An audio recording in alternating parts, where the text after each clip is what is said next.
नागपूरमध्ये उसळलेल्या हिंसाचारामागचा मास्टरमाइंड अखेर पोलिसांच्या जाळ्यात सापडला आहे। एफआयआर मध्ये समोर आलेल्या माहितीनुसार या हिंसाचाराचा सूत्रधार फहीम शमीम खान असून त्याने शहरात दंगल भडकवण्यासाठी पूर्ण नियोजित कट रचल्याचा पोलिसांचा दावा आहे। विशेष म्हणजे फहीम खान हा मायनॉरिटी डेमोक्रेटिक पार्टीचा नागपूर शहराध्यक्ष आहे। हिंसाचाराच्या एक दिवस आधी गणेश पेठ पोलीस ठाण्याबाहेर औरंगजेब जिंदाबादच्या घोषणा देण्यात आल्या होत्या आणि त्यावेळी फहीम खान स्वतः उपस्थित होता। पोलिसांच्या मते तोच जमावाला भडकवण्याचं काम करत होता। नमस्कार, मी दिव्या आणि तुम्ही पाहताय सत्य पे सत्ता, म्हणजे थोडक्यात पण महत्त्वाचं।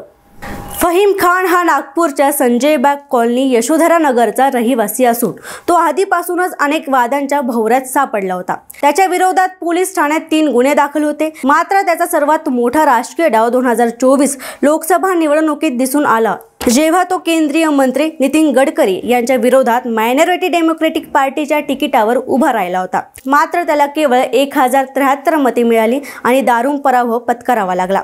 निवडणुकीनंतर तो अधिक आक्रमक झाला आणि शहरात आपली ताकद वाढवण्याच्या प्रयत्नात वेगवेगळ्या संघटनांशी संपर्क साधू लागला। पोलीस तपासात असे स्पष्ट झाले आहे की नागपूर दंगल हा काही क्षणात पेटलेला प्रकार नव्हता, तर पूर्णपणे नियोजनबद्ध कट होता।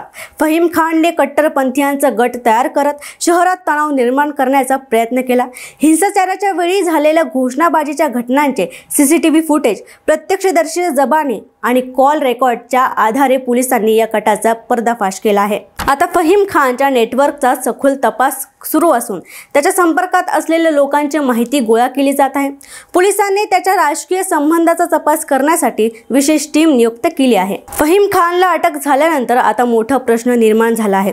हा कट त्याने स्वतः आखला होता की त्याच्या मागे आणखीन मोठा राजकीय ताकद होती? नागपूर शहराला अशांत करण्यामागे कोणता मोठा अजेंडा होता?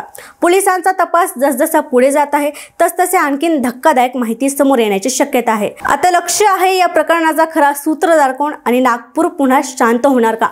अशाच महत्त्वाच्या घडामोडींसाठी पाहत राहा सत्य पे सत्ता, म्हणजे थोडक्यात पण महत्त्वाचं, आणि आमच्या चॅनलला सबस्क्राइब करायला विसरू नका।